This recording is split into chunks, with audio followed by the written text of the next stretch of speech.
Les amis, je continue ma série sur les pièges des HLM en Occident. Les pièges des logements sociaux, les pièges du moins cher, les pièges dans lesquels la diaspora africaine est prise, pieds et mains liés, parce qu'ils pensent que vivre en logement social est une bonne chose. Les amis, c'est une prison dorée qui a été créée pour vous maintenir dans la pauvreté, vous et vos enfants. Et je vais parler ici, dans cette vidéo, du volet vos enfants. Comment les HLM ont été conçus et pourquoi est-ce qu'aujourd'hui, vivre en HLM, ce n'est pas une si bonne affaire que ça quand on a des enfants.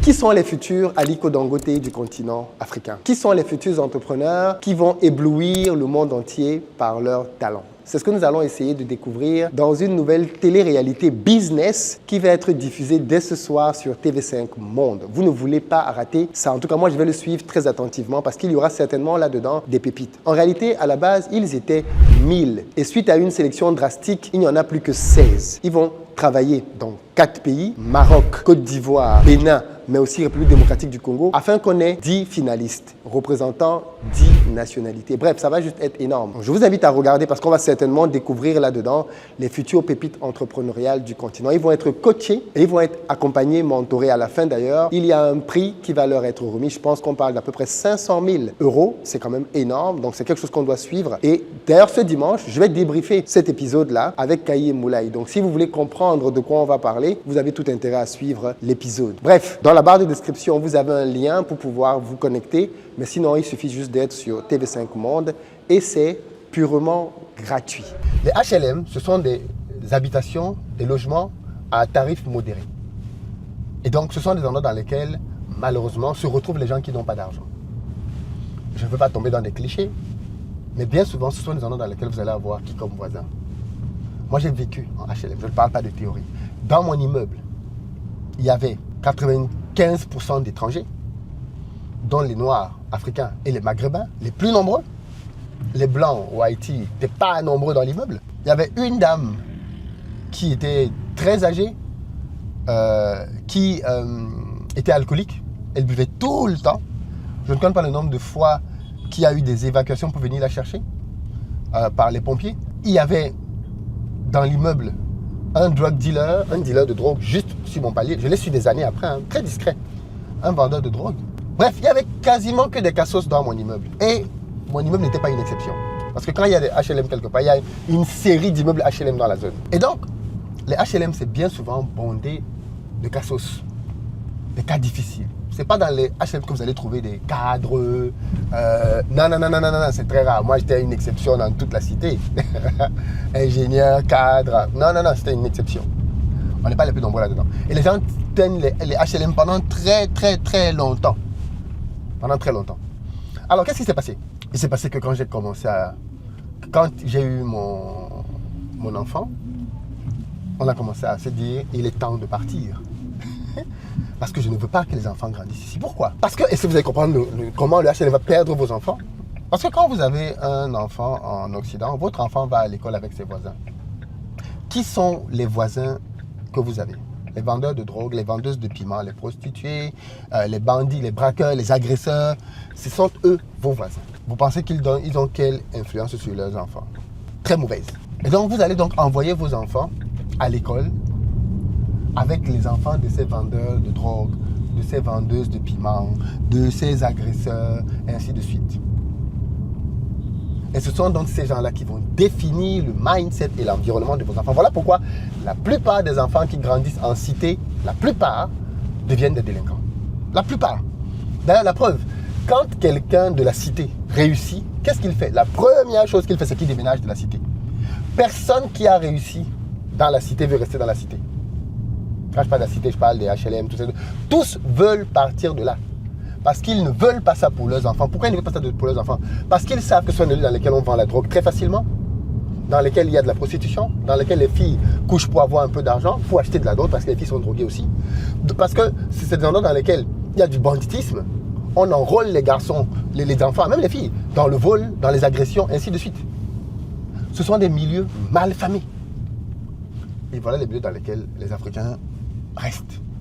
Nombreux. Parce qu'on veut faire des économies. Parce qu'on ne veut pas payer le loyer cher.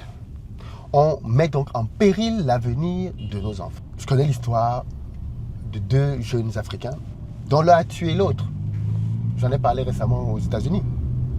L'un a tiré sur son meilleur ami. Il était sous l'effet de la drogue, en prise de la drogue. Il a tiré sur son meilleur pote et il l'a tué. Voilà 2 familles foutues. 2 familles foutues. Parce que non seulement il y a la pauvreté, il y a la drogue. Et en plus de la drogue, il y a la facilité d'avoir des armes. Parce que dans ces milieux-là, s'ils n'ont pas des armes réelles comme aux États-Unis, ils ont au moins des armes blanches, ils ont des couteaux, ils ont des tournevis, ils ont des choses incroyables. Et ce sont des lieux dans lesquels il y a une très grande violence. Trop de violence qui se manifeste dans ces endroits. Donc ce ne sont pas des endroits faits pour éduquer vos enfants. Le problème c'est quoi? C'est que nous on arrive, et ça c'est notre piège. On se dit bon, on va chercher un loyer moins cher. On va dans les HLM. On vit là-dedans pendant des années. On donne naissance à des enfants qui sont des petits anges. Mais les HLM fait des petits démons. Pour les raisons dont je viens de parler. Certains décident au bout d'un certain nombre d'années de quitter le HLM. C'est déjà trop tard. Tu pars de là avec ton monstre. Le HLM a fait de tes enfants un monstre. Maintenant c'est lui qui est drogué. Maintenant c'est lui qui est violent. Maintenant c'est lui qui frappe même parfois. Qu'est-ce que tu veux? Voilà pourquoi certains ont décidé qu'ils allaient laisser leurs enfants en Afrique. Certains ont décidé qu'ils n'envoyaient plus leurs enfants en Europe pour l'éducation et autres, parce qu'ils voient les conditions qu'il y a là-bas. Ils préfèrent que leurs enfants restent en Afrique et qu'ils vivent au pays, même si les conditions peuvent être parfois difficiles. Ils préfèrent que leurs enfants restent ici parce qu'ils savent bien le quartier dans lequel ils vivent. Et à quelque part, je les comprends. Donc voilà la réalité dont on ne parle pas. Venir chercher de l'argent en Europe, en Occident, ok. Mais à quel prix? Combien d'enfants dans la diaspora ont réussi? Combien? Malheureusement, ce sont des systèmes qui reproduisent le mindset de la pauvreté. Moi, j'ai vu des scènes qui étaient très surprenantes. J'ai vu des scènes sur les réseaux sociaux dans lesquelles je voyais des jeunes être très contents d'avoir acheté leur résidence principale, faire des fêtes et après expliquer que c'était le rêve de leur vie. Je me suis dit, mais acheter une résidence principale, c'est basique, c'est rien. Mais après, la fille t'explique que elle a vécu toute sa vie. C'est une jeune fille qui est très connue sur les réseaux d'ailleurs. Elle explique qu'elle a vécu toute sa vie en voyant ses parents ne pas pouvoir être propriétaires. Parce que ses parents n'avaient pas assez de revenus. Les banques ne prêtaient pas d'argent à ses parents. Et donc pour elle, c'était l'objectif d'être propriétaire. D'avoir un toit sur sa tête. D'avoir un lieu où elle peut dire, ici c'est chez moi. Vous voyez le faible niveau d'ambition? Le très faible niveau d'ambition. Et ce n'est pas un secret. Combien d'enfants dans la diaspora ont fait de grandes études? Nés dans la diaspora? Combien? Et je ne suis pas là pour... C'est pas mes présences que je dis, hein, c'est juste statistique. Pour démontrer la profondeur du mal. Ces enfants sont nés pourtant dans des pays dans lesquels beaucoup de petits ici là rêvent de partir. Ils sont nés dans des pays dans lesquels ils ont énormément d'avantages. Donc pour beaucoup d'enfants ici au pays, c'est un rêve. Mais comment se fait-il donc que ces enfants qui sont nés dans des conditions rêvées se retrouvent à devenir des échecs? À cause du système. À cause des conditions dans lesquelles ils vivent, naissent, grandissent. Donc, c'est bien d'aller en Europe, mais certains parents africains négligent beaucoup l'éducation de leurs enfants au profit d'un succès matériel. Et ils se retrouvent pris dans un piège.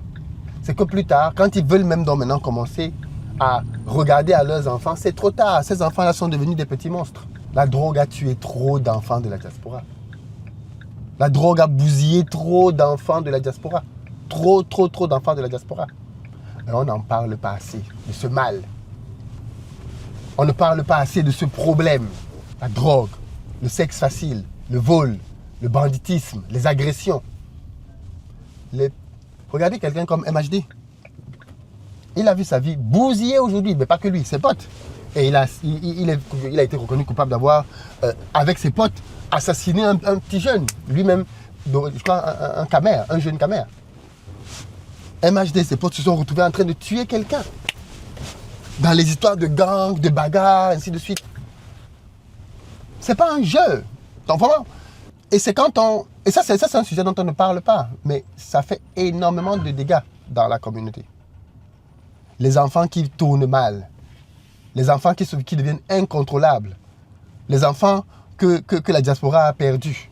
Il y en a beaucoup, beaucoup trop. Et ce sujet, je pense qu'il mérite toute notre attention.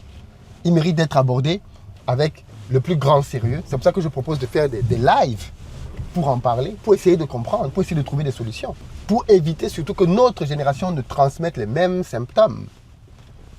Moi, je dis on peut aller en HLM quand on est seul. On peut.